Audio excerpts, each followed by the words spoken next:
Now, as you can see, these dogs are very happy on the land, but they are known as the canine seamen, and there are endless legendary tales. There are, aren't there, Maverick? You can say they're pretty good at wrestling as well, but there are endless legendary tales of these dogs diving into the Arctic seas to rescue sailors that are drowning. So if you are planning on going for a swim or even having a wrestle, it's probably a good idea to take one of these dogs with you. Maverick, stop it! You're on telly, man. Come on.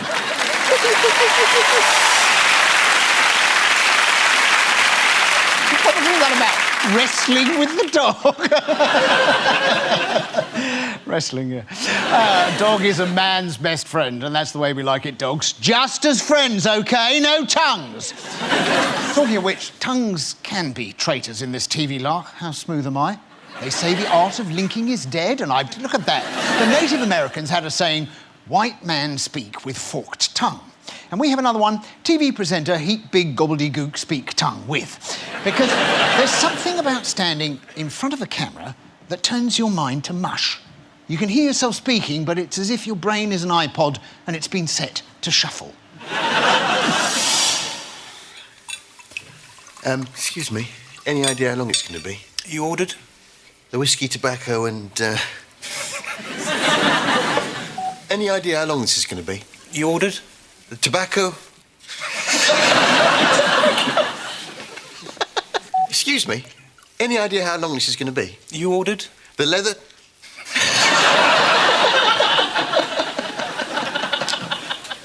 Excuse me, any idea how long this is going to be? That's so funny. Excuse me, any idea... This is ridiculous. OK. Excuse me, any idea how long this is going to be? You ordered? The glazed ham, followed by the leather, Tabasco and whiskey sorbet.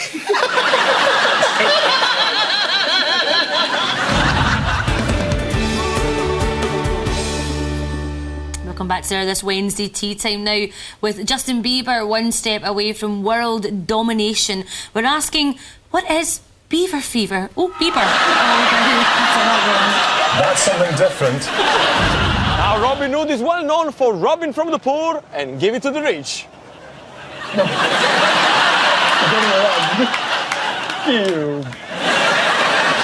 Now, while Stephen prepares himself for the madness, What is it? Bieber fever.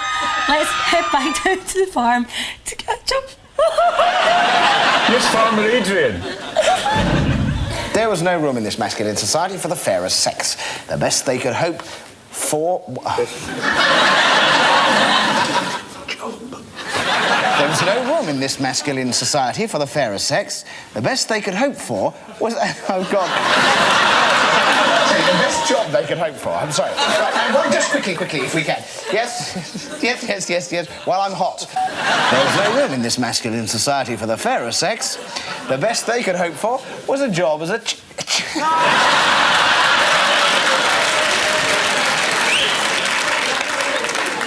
Bravo. There's a word missing here, isn't there, in this autocue thing? Job, yes. Job. Yes, I'm making a right job of this.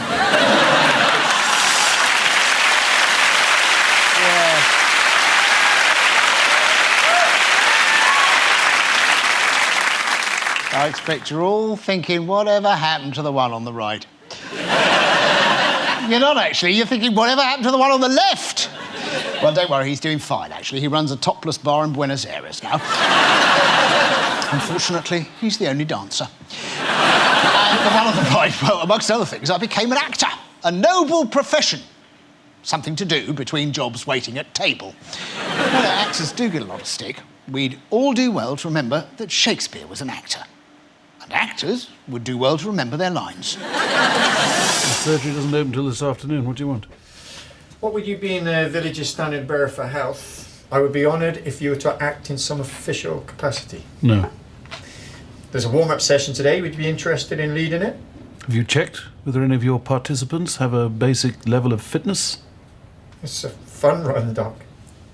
Sprains, tendinitis, Dehydration. Is this a rehearsal? Take.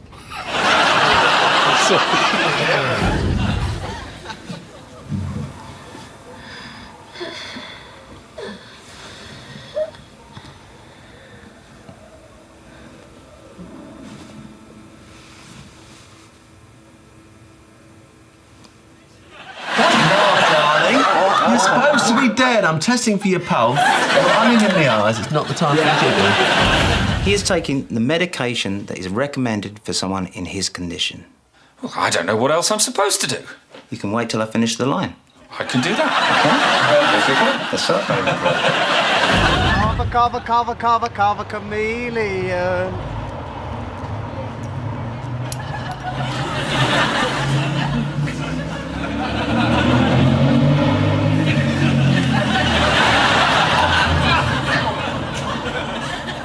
Just like being embarrassed. Yeah. Cheers.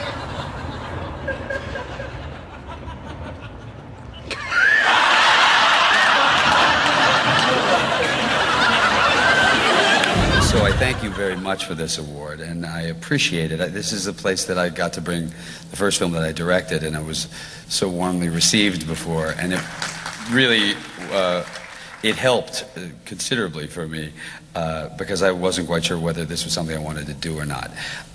So I thank you very much for this. It's very encouraging, and.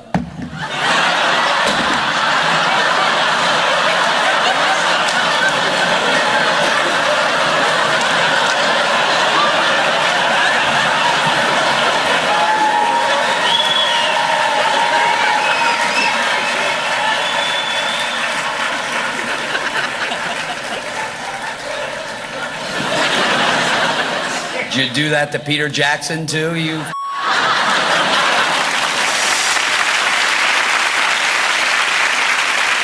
George Clooney there proving it's not just box office records that he likes to smash.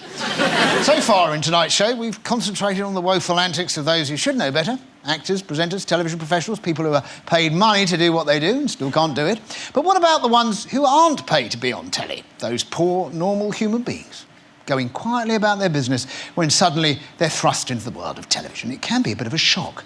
Some people never get over it, like Louis Spence. So just a moment, if I can be totally insincere, everything we do in television, we do for you, the great British public. And this is how you repay us? The factory would have brought £4 million into the economy here every year. That's not going to happen anymore. I didn't really like that. I'll do it again. I should have just said, no more. Something like that. Hey, Dan, you all right? Hey, yeah. All right. Come to the manor. You come to see the manor. Tanya, we're telling us down the God, where the BBC. No, the BBC down there. Oh, we're down there in the factory. Oh, it's Dad, come back. I tell you, the one that's get to that factory, Tanya, I've seen it in 10 minutes. Let's tell you a story. I was over London to Danny West in it, and one of 10 minutes he says, we're still at the crossroads. We're still here and we are. Good man. I've seen it, we're telling twice. Because Stanley's open the storming, but we tell you, we're records I killed it in the war. But us British here and we'll be here. Good man. Come here, tell you. I've got to get this one. But that's going. Thank you. God knows.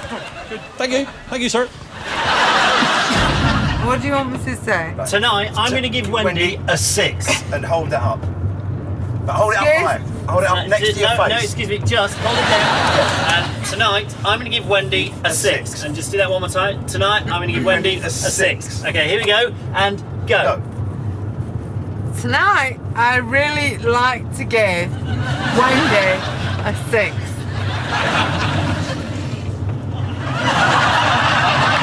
Got it!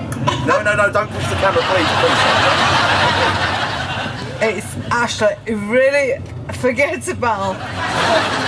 Really forgettable. What the dessert was? Yeah. Yeah. Is there anybody there? Yeah. It's me. Take us through the latter stages of the pregnancy. What were your plans and how did they go wrong? Well, I'd like to have gone to Malton maternity unit. You know, I've got diarrhea. I've got diarrhea. Yes, I know, darling, but it's better now. You know. That's classic. You know, I'm tired of diarrhea. It would be fair to anticipate that today's numbers will be down on last year's crowd to day 2 crowd figures of 72,500 people, which is a shame because they've missed something pretty exciting from Mark Webber. He was setting the pace in practice for most of the day. In fact, up until 2.5 minutes to go in the final session, when he then lost it, obviously, with idiots like that hanging around. But yeah, he lost it to McLaren's Lewis Hamilton. Originally, you'll remember that Jeremy Hunt, the culture secretary, said he'd been minded to refer Rupert Murdoch's takeover bid of B Sky B to the Competition Commission. However, as he's explained today, as part of that process, he was obliged to let News Corp give undertakings to try and assuage, if you like, the concerns of Ofcom.